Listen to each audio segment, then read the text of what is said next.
tentativa de golpe de Estado pressupõe e traz consigo uma tentativa também de abolição do Estado Democrático de Direito. Um golpe pressupõe, para que ele seja praticado, uma tentativa de se quebrar o Estado Democrático de Direito. Nem toda tentativa de abolição de bases do Estado Democrático de Direito, à luz do impedimento ou restrição dos poderes, significa se chegar a um golpe de Estado. Então, dentro dessa perspectiva, entendo que, no contexto, se aplica o princípio da consunção ou da absorção.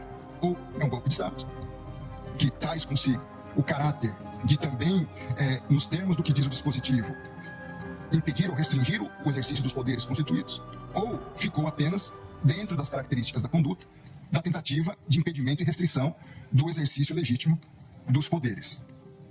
Dentro dessas circunstâncias, entendo, como colocado pela defesa, que a ação de abolir o Estado Democrático de Direito, por certo, já contém, por lógica, também, em alguma medida, essa busca de você inviabilizar o exercício legítimo das instituições democráticas. É importante, sob a minha ótica, também lembrar o seguinte: um golpe de Estado, ele demanda atos não só de destituição do poder, mas do estabelecimento de uma nova ordem jurídica e institucional. Então, eu tenho que retirar o poder eleito e instituir, ou ter atos que me levem a buscar instituir um novo poder, ainda que ilegítimo. Eu preciso definir o que eu vou fazer com o Congresso Nacional, eu preciso definir o que eu vou fazer com o Supremo Tribunal Federal, eu preciso definir o que vai ser feito com a imprensa, com a liberdade das pessoas, no meio universitário, uma série de planejamentos e condutas que, com a devida vênia, não vi nesses manifestantes. A perspectiva da atuação deles era criar uma situação de instabilidade institucional, mas qualquer ação de golpe de Estado dependeria de uma ação de outras forças, basicamente dos militares. Então, mesmo aqueles que atuaram para inviabilizar o funcionamento das instituições democráticas, à luz dos elementos disponíveis nos autos, não se tem característica a ponto de levar uma destituição de um poder e instituição de uma nova ordem. Se me permite o artigo 359-M, na verdade, fala em tentar, né? Então não se pressupõe a consumação, mas sim a tentativa. Só essa... Ambos falam em tentar. Exato. A questão, para mim, é: eles não agiram para tentar depor o governo. A deposição do governo dependeria, ou essa tentativa de deposição de atos que não estavam ao alcance da atuação dessas pessoas. Permite-me, pois não, porque acho que essa questão é extremamente importante, porque são dois pontos diversos, se eu entendi o que Vossa Excelência colocou. Ao dizer que eles não, ao alcance deles, não estavam instrumentos possíveis para o golpe de Estado, então aí seria o caso de absolvição. Que eu também justifico como uma tentativa idônea. Essas pessoas... Exato. Então, aí seria absolvição. Uma outra questão que eu acho que é mais importante do ponto de vista até para fixação de jurisprudência da Corte é a absorção ou não, o princípio da concussão. E por que isso? Me parece que são dois crimes, como disse, absolutamente autônomos. Até porque o ânimos é diverso. E eu dou dois exemplos, um histórico. O golpe de 64, vamos dizer que não tivesse dado certo. Mas qual foi o golpe militar de 64? Trocar o presidente da República, popular. Não foi...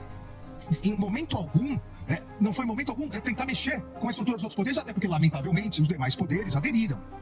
Então, você consegue vislumbrar uma tentativa de golpe na troca do poder, na troca daquele que foi legitimamente e democraticamente eleito, como uma conduta autônoma.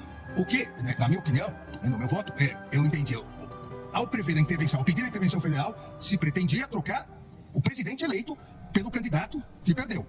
Esse é um crime. A outra coisa é atacar o funcionamento do Supremo Tribunal Federal ou do Congresso Nacional com uma invasão impedindo a atuação.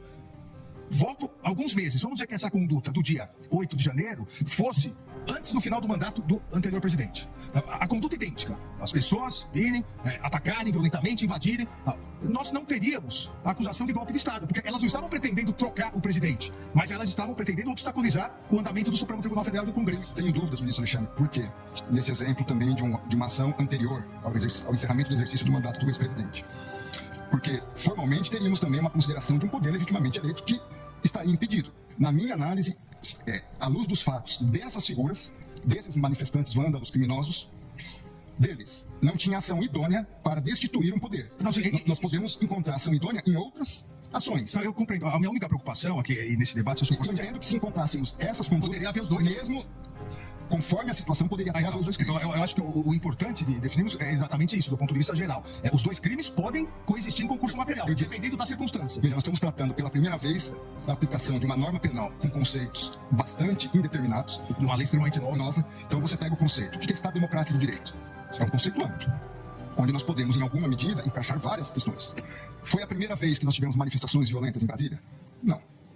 Nós já tivemos invasão do Congresso Nacional violenta. Nós já tivemos ministérios aqui postos com incêndio, fogo. Nós já tivemos outras manifestações violentas. É verdade que penso que foi a primeira vez no Supremo Tribunal Federal. Foi. Mas em outros contextos, não. 5 coronéis comandantes da PM estão presos, exatamente porque desde o final das eleições se comunicavam por zap, dizendo exatamente que iriam preparar uma forma de, havendo manifestação, a Polícia Militar não reagir. Então, claramente, a Polícia Militar, eu também fui ministro da Justiça e sabemos nós dois, que o ministro da Justiça não pode utilizar a Força Nacional se não houver autorização do governo do Distrito Federal, porque isso fere o princípio federal. Não em relação aos prédios federais. Mas não em relação à Praça dos Três Poderes. Mas em relação às edificações federais, ele pode e deve. com todo respeito, Vossa Excelência, querer falar que a culpa do 8 de janeiro é do ministro da Justiça. Vossa Excelência que está dizendo isso. Um absurdo. Vossa Excelência que está dizendo isso. 5 comandantes estão presos. Muito embora, eu queria, o Brasil quer ver esses vídeos do Ministério. Quando o ex-ministro da Justiça, que sucedeu Vossa Excelência, fugiu para os Estados Unidos, eu sou advogado de ninguém e jogou, aqui, e jogou o celular dele no lixo. Eu não sou advogado e foi de preso. ninguém. E agora Vossa Nem Excelência, nem Vossa de Excelência A nem de B. Vossa Excelência vem no plenário do Supremo Tribunal Federal, que foi destruído para dizer que houve uma conspiração do governo contra o próprio governo. Tem Não agora. coloque palavras na minha boca. Não coloque palavras na minha boca. Não coloque palavras na minha boca. Tenha dó, Vossa Excelência.